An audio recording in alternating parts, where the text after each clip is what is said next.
To prove that his mother is the world's richest person, the man called and asked his mother to come to the wedding to testify. When she saw her walking in dressed as a janitor, the girlfriend immediately mocked the mother and son as a pair of frauds. Unbeknownst to her, the woman's true identity was that of a chairwoman with trillions of dollars in assets. Upon learning that her son had been abandoned by his girlfriend, she gave the girlfriend and her mother a severe scolding. Then she accepted Shin's daughter as her daughter-in-law. However, Miss Shin's father refused to consent. He thought the janitor's son was unworthy to marry his daughter, but his daughter insisted on marrying the man. This made him furious. An old classmate standing by suggested something. He claimed that Miss Shin, being so beautiful, shouldn't marry the poor boy, as it would be a waste, and planned to marry Miss Shin himself. The girlfriend's mother immediately scolded him as a scumbag. After all, her daughter had betrayed the man just to be with him. The old classmate didn't care at all, claiming that Miss Shin, both in looks and family background, was superior to the girlfriend. So he changed his mind and wanted to marry Miss Shin instead. Miss Shin's father, considering the old classmate's connection to the richest group, and that the marriage could benefit the Shin family, agreed to give his daughter to the old classmate. The man could no longer tolerate the old classmate's despicable actions. He ordered his mother to bankrupt the old classmate's family immediately. The chairwoman immediately called her assistant to blacklist the old classmate. But the old classmate wasn't worried in the slightest. He thought the woman was just putting on an act. Others also began to question the woman's identity,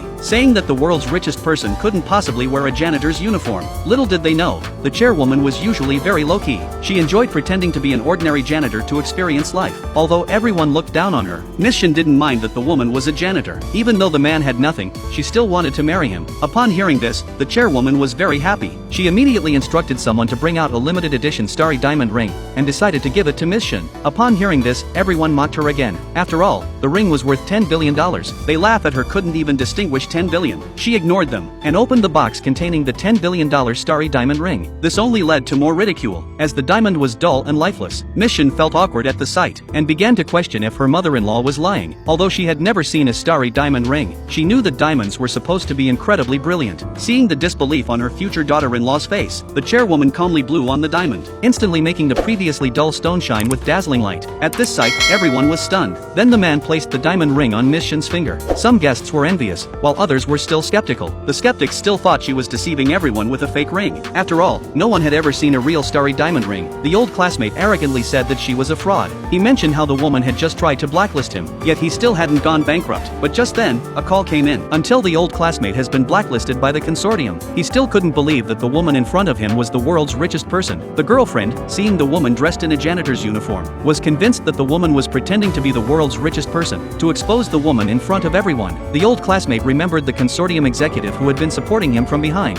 so he called the executive for advice. The executive told him that the richest woman is currently abroad, and that the consortium had not received any orders to blacklist him. He was extremely pleased with this news, and arrogantly said that the executive would personally come to expose the woman later. Just as everyone was gossiping and accusing the woman, the consortium's executive arrived, flanked by bodyguards. Seeing this, the old classmate immediately stepped forward to greet them, accusing the woman of impersonating the world's richest person, and demanding that the executive quickly arrest this fraud. To his surprise, the executive slapped him across the face, angrily rebuking him for daring to offend the chairman of the group. The executive told everyone that the chairman was a globally renowned female entrepreneur, the world's richest person, worth trillions, and the most low-key billionaire. The old classmate realized he had offended a big shot, immediately kneeling on the ground and begging the woman to spare him. However, his despicable actions enraged everyone. The chairman once ordered the executive to support him in becoming a billionaire, out of kindness because he was her son's classmate, but he had the audacity to steal his son's girlfriend at the wedding. To take revenge on the old classmate, the man decided to make him experience the feeling of sitting in a wheelchair for the rest of his life.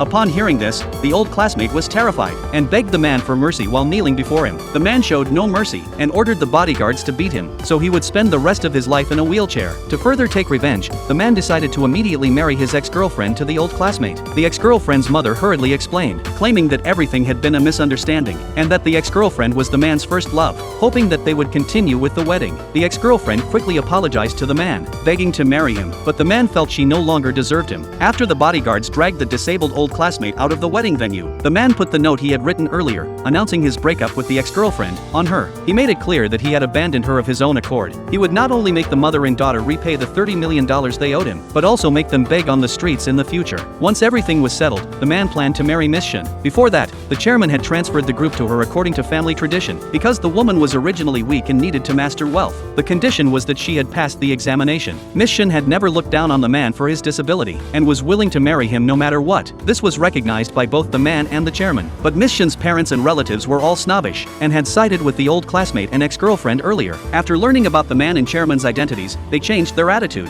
However, the chairman firmly refused to let them attend the wedding. In the end, after Miss Shin begged, the chairman allowed them to attend the wedding, considering they were her parents. Just as the wedding was about to begin, the old classmate's father barged in with people, seeking revenge for his son's broken leg.